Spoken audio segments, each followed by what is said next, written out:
Good morning, everybody. Welcome to Fog's World. So last time we built this nifty horse timer, and we discovered this nifty little horse. Oh, he's so fast. I like it.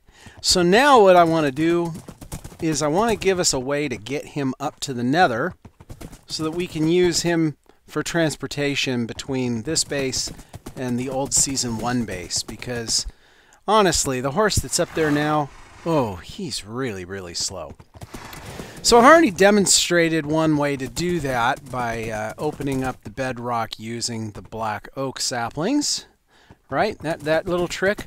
Well, the other day I was watching a video posted by JL Zip Code that is a TNT method that'll crack open bedrock. And ordinarily I wouldn't do it because it's really a bit cheaty for me. Well, okay, it's a lot cheaty.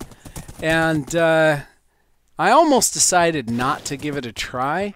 But then I realized, you know, I could do the same thing with the oak saplings. I've got the technology to do it. So all this is really doing is, it's really just speeding things up a little bit. So I thought I'd go ahead and do it. So let's go take a look at how that works. I'll show you what I'm talking about.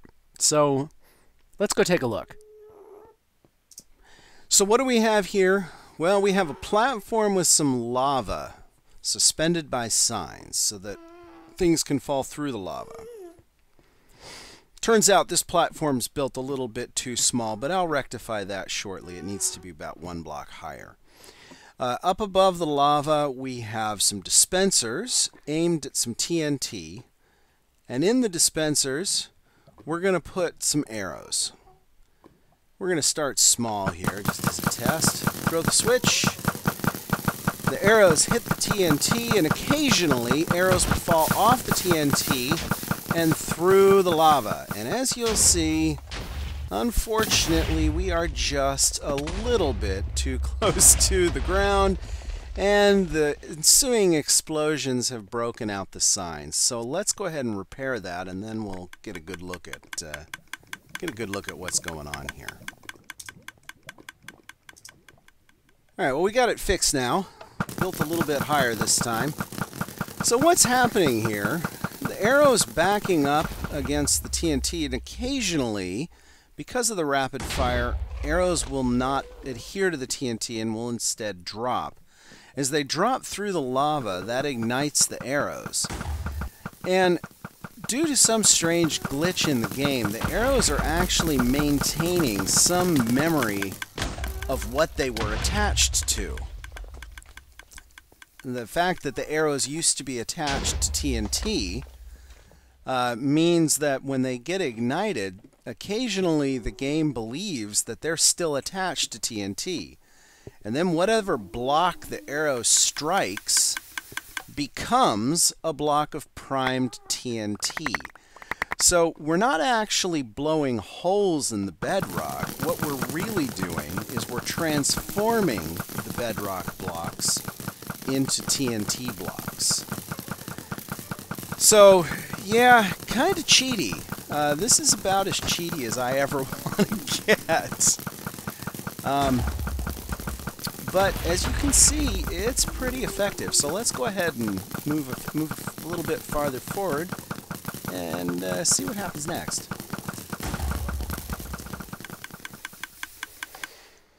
Alright, well, when I'm done digging holes at a certain spot, it's time to move the TNT. So I'm going to come over here, I'm going to collect all my arrows, make sure there are no arrows in the dispensers, and I'm going to go down below and I'm going to build a platform that I can use to collect the arrows.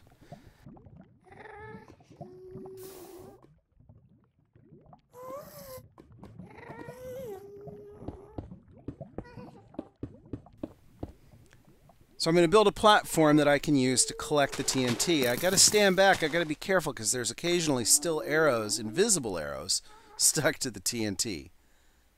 Now once I've built the platform, I'm going to move the TNT to the new location.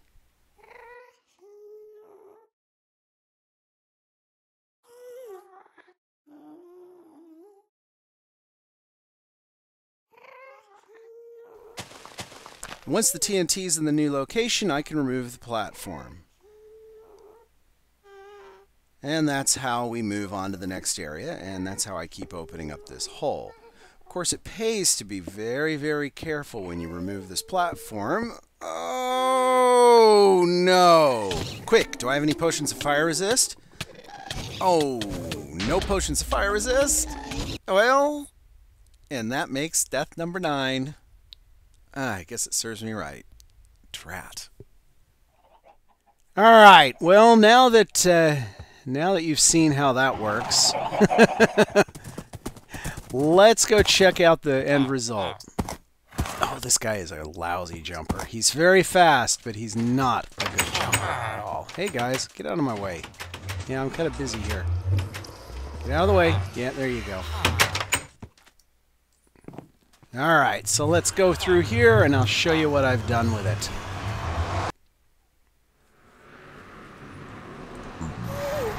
All right, so I've opened up this staircase, and this now goes all the way up to the top. Isn't that lovely? So yeah, took a bit of doing to get it up here. Had our share of little mishaps, but now that we're done, now that we're here, it's all good. So let's go visit the other base, shall we? Let's see where this torch is. They're going off this way. All right, so even with this faster horse, this trip still takes quite a bit of time. We're talking a couple of minutes easy. So what you're seeing here is significantly sped up. Yeah, you're very welcome.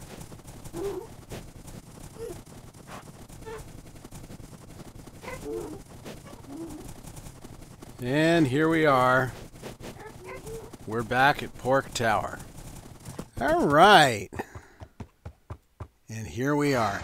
So let's go downstairs. Let's go check out the base. See what little changes have been made down here. Actually, let me go ahead and leave this horse up here. We don't need to take you into the base. Pretty soon I need to get a name tag for that horse, but haven't got one lying around right now. So one of the first changes that I made when I came back to the base was I opened this up because I've always hated how this was not symmetrical. Well, guess what? It's symmetrical now.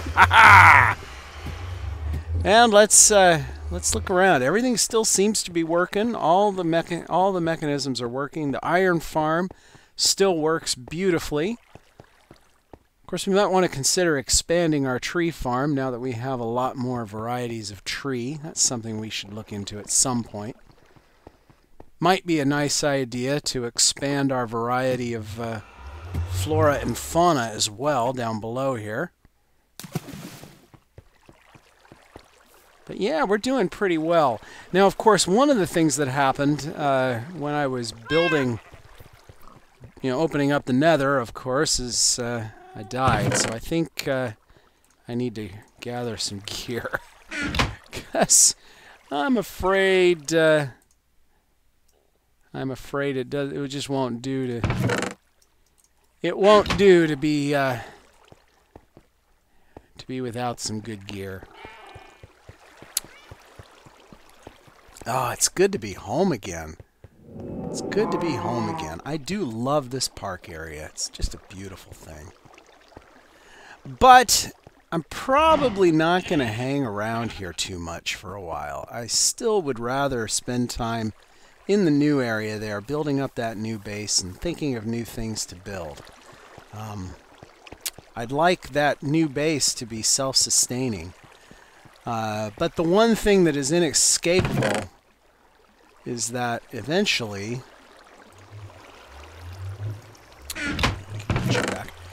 The one thing that is truly inescapable is that eventually I am going to need to keep coming back here to go to the end, because I have no access to the end at the new base. And now that we're back here, I thought I'd take a little bit of time and, give a quick tour of the old base for those that haven't seen it or that don't remember what was here. This is, of course, the storage room that I never finished, and at this point, to To be honest, I probably never will. It's a little expensive, what with all the hoppers and whatnot. Down here we have the silverfish cannery. This seems to still be working just fine. And now I think I'll go hop back into the Nether and we'll go see some of the other things that we've done around here. Well, hi there. We are now in the spawn chunks. This is the spawn chunk jungle. And this is the potion factory. Underneath here, we built a rather complicated fully automated potion making machine.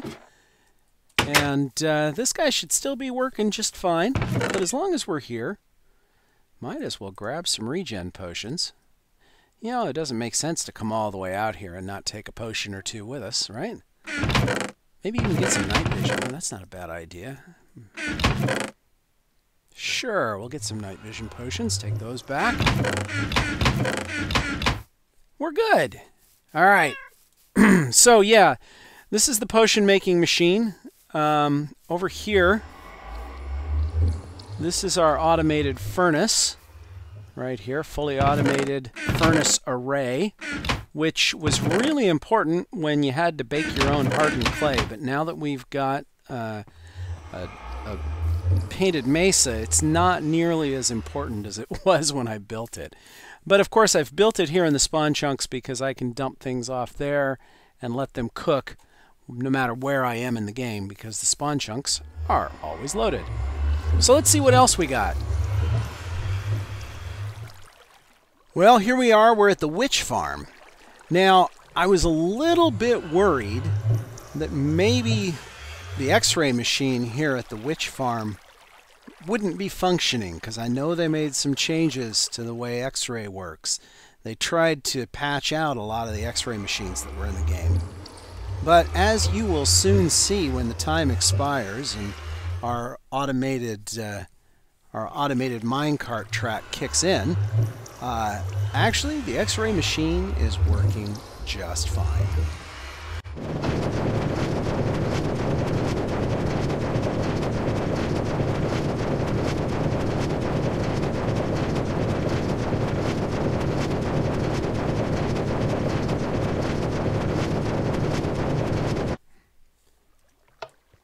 And there we go.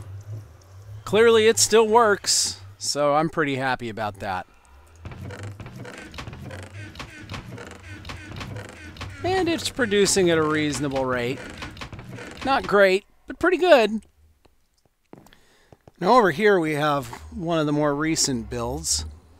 This is the Scream Machine. This is our ghast factory, our ghast killer, our ghast farm.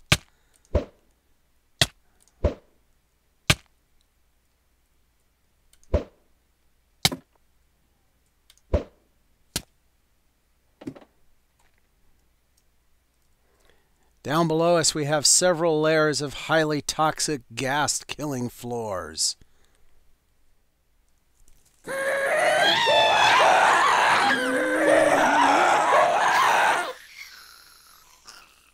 And that's why we call it the Scream Machine. Yeah, it's a horrible sound. It's just awful.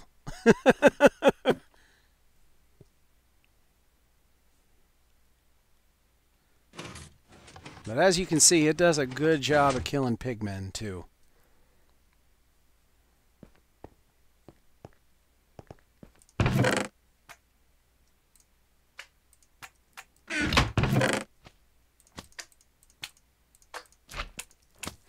Well, that's all we have over here. I'm going to hang around here a little longer. Let's go over to the end. And we'll check out. Let's go to the end, and we will check out the Enderman farm, and see how that's going.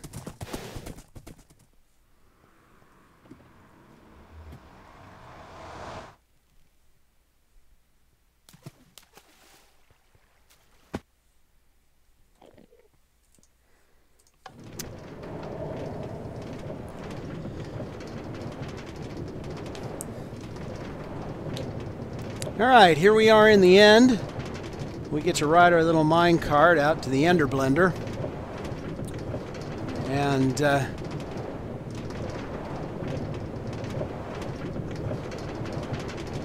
out here we have a relatively high efficiency Enderman farm.